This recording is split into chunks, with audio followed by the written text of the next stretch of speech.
Come here, son, nephew, young man. Let me holler at you. A few months ago, I got the knife bug. And, for anybody who collects pocket knives, disclaimer, I'm going to start doing a disclaimer before all of these videos because I don't know what young people watch these videos and who doesn't. But as a public educator, I just want to say, number one, a knife is a tool, just like a pencil is a tool. And the G word, guns are tools. They're inanimate objects and they're designed to perform tasks. I'm not advocating the use of weapons. What I am advocating is that, hey, number one, men need tools. And number two, men need hobbies. So as you can see, I got more than one pocket knife. This is a hobby of mine. So this is the SOG Terminus XR. XR standing for crossbar lock, which is similar to the axis lock on Benchmade knives. This is the Benchmade Adamas. I have nothing but good things to say about this knife so far, but that's going to be for another day because I'm way behind on knife videos. I got this because it was something different. This was the first axis style lock knife that I got or purchased. And when I first saw this knife and read the reviews on it, I said, man, let me give it a try. I must say, I don't like this knife. For what it does, I'm pretty sure there's somebody who could find reasons to like it and enjoy it and find pleasure in it. It doesn't work for me. Let me say the good things first of all. Number one, it has a good fit and finish to it. This G10 scaling feels solid. It feels high quality. It feels like you paid much more than the $50 price tag than I paid at the time. This is not my only SOG knife. Special Operations Group, I believe, is what they have changed their name and marking to. This is D2 steel. It does cut well. I haven't used it for a whole lot of things other than general household tasks, and I'll tell you why in a moment. It has a good form factor to it. Now, my friend and my daughter are here, so they're probably making all types of noise in the background. For that, I apologize, but it just kind of is what it is. I should have done this outside, but I didn't feel like moving equipment outside. But anyway, problem number one for me. Let me see if there's anything else good that I can say about this knife. Some knives have clips that wobble. This one doesn't, but the clip is actually another problem. I can't tell if there's, you can tell there's some machining in there to make it lighter, and it is a good lightweight knife as far as that's concerned. If you like that EDC style of knife where, the knives are tiny and you're counting ounces in your loadout or your kit or whatever the case may be, for that reason, it's a winner. Cutting geometry, I forget what you would call this type of grind. I don't know if it's a saber grind or what. I know it's a drop point, but I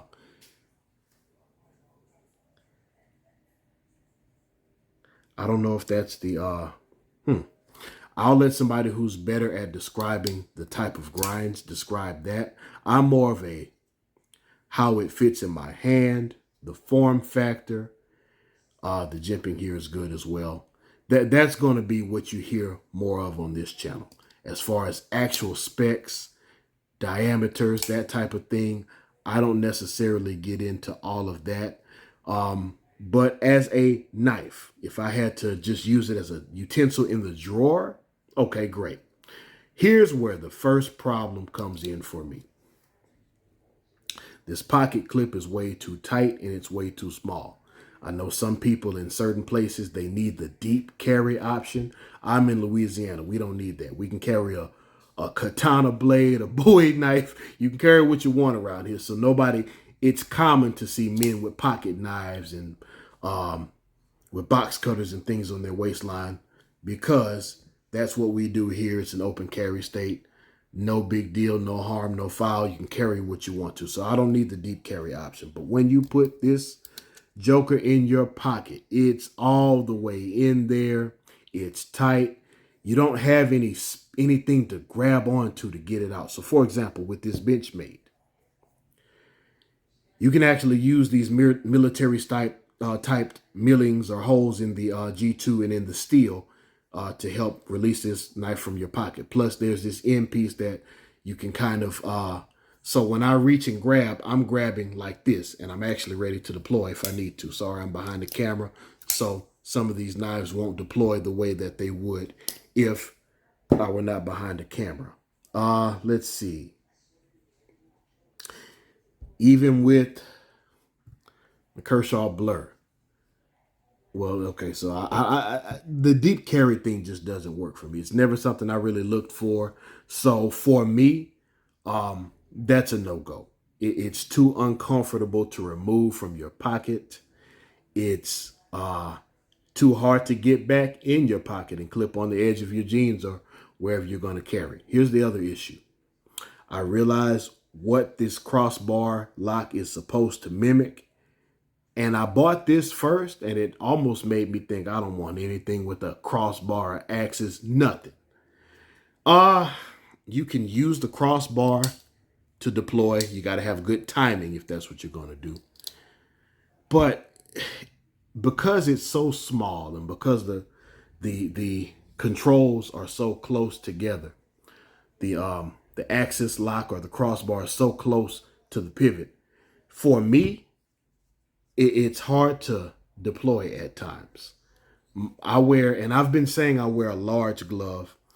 I get mistaken. My son wears a large glove. I can squeeze in his large, but I actually buy my mechanics gloves in XL. So that's going to be my reference point for anyone who's considering this. So for me, even though this is a knife that you'll hear many people say this is a large knife, it feels like a normal sized knife to me.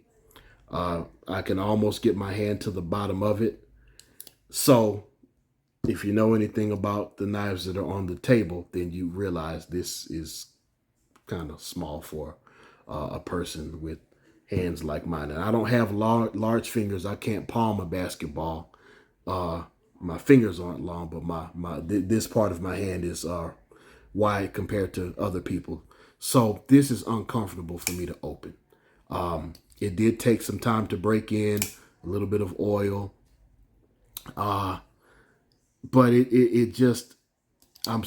really doesn't even always deploy reliably for me. It's doing well on the camera right now, but I'm putting some effort into it. Whereas this here, whew, man. And I tell you, I've gotten to the point in life where I don't buy stuff unless I need to buy it, but I paid $250 and some change from Knife Works for this one, and it was an excellent buy.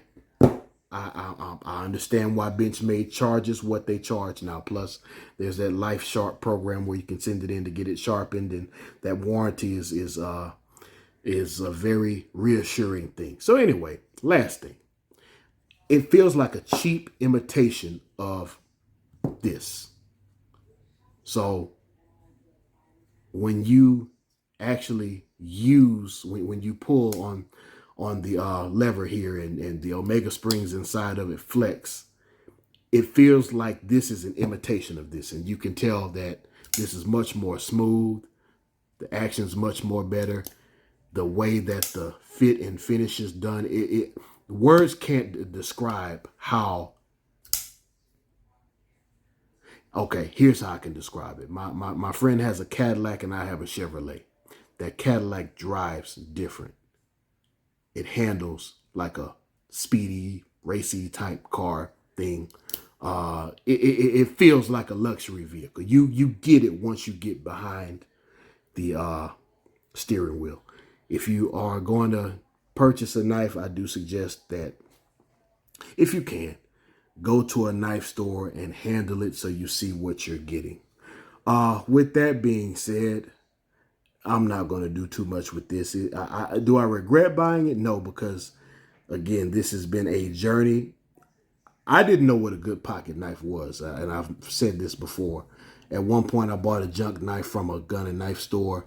The first quote-unquote good knife I bought was actually another SOG. It was the SOG Trident, and I have another one back there. It's the Trident Elite, which looks like it seems like it's kind of geared towards first responders. But the second type of good knife I bought, and this is my third one of these, was this Kershaw Blur. And for the same price point, you can get these. This is a factory second. I forgot to tell y'all that in other videos. That's what this is. The 4X is there for. Let me see if I can zoom in on that and the other. All right, so they have the serial model number. It's a Ken Onion design, but those 4Xs were because this was a factory second. But you can still get the plain edge or the combination serrated edge Kershaw Blur. It might be 14C MOV steel. I'm not a steel expert. It cuts. I do have to sharpen it a lot. But it is what it is, and it's a good knife that deploys well. Now I like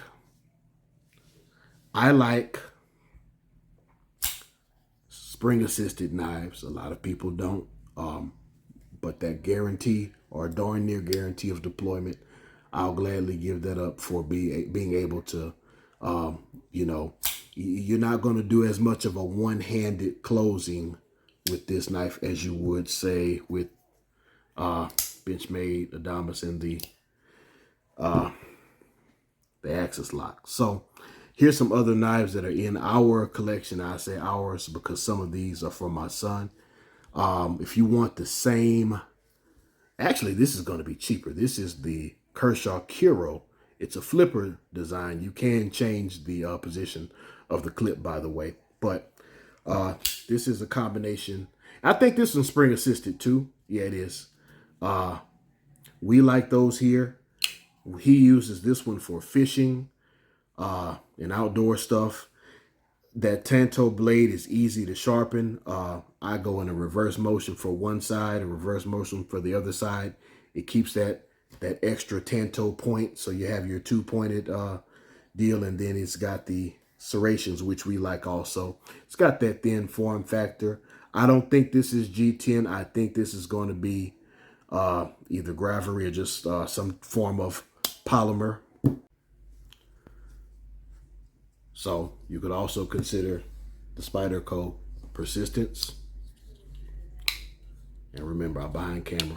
This one, it took some time to break in, but it has broken in quite nicely. You won't see the Spyderco flicks, unfortunately, because of the spacing. But for 50 bucks, if you don't mind a shorter blade, maybe that's a good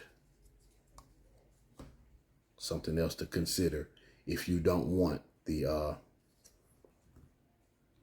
Axis lock imitation, because that's what it feels like. It feels like an imitation. These will also drop shut if you work on them, if that matters to you. I don't know how much drop shutting you want to do with the liner lock, being that your thumb's in the way, so you do want to, be safe with that, but you can do one-handed closure there also. With these, you can get these with the G10 scaling, but I actually I like the design on these, I'm not going to lie. I got the PM2 with the camouflage G2 scales on it. Now here's one that a lot of people are going to disagree on.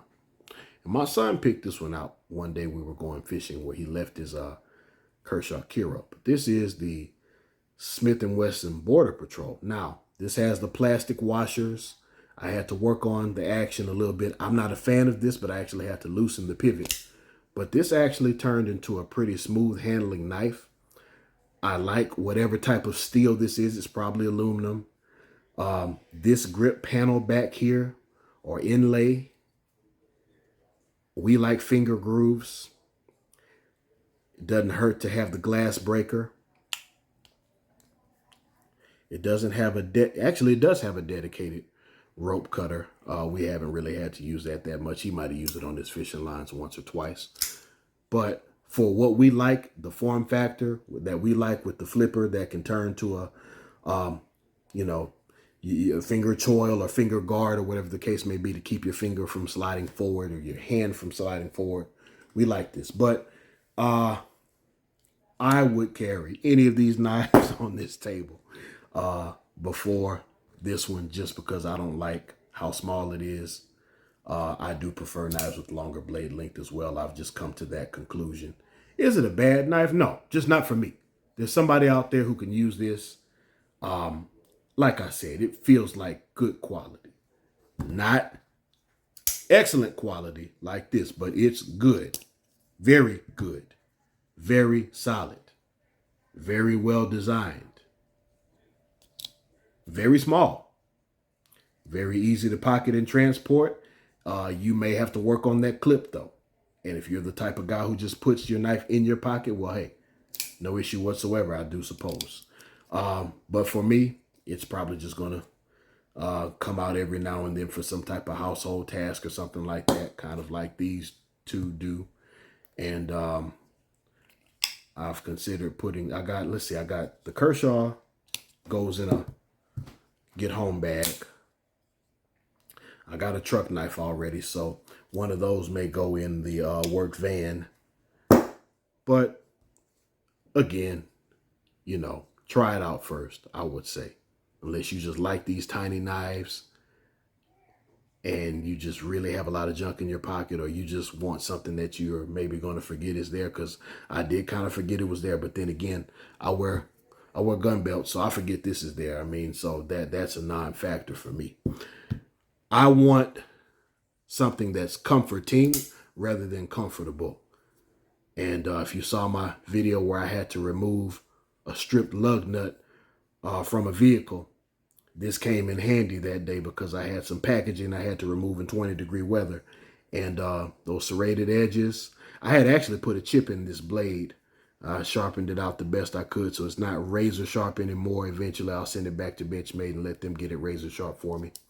But this is just more of a preference for me, liking bigger, heavier knives that are easier to grab onto because of the size of my hands and the way I like my knives to form fit. Do I think it's a bad knife? No. You draw your own conclusions. You're welcome to comment, ask any questions. I'll answer any questions that I can in the comment section below. And as always, never lose the will to win and never lose the will to survive.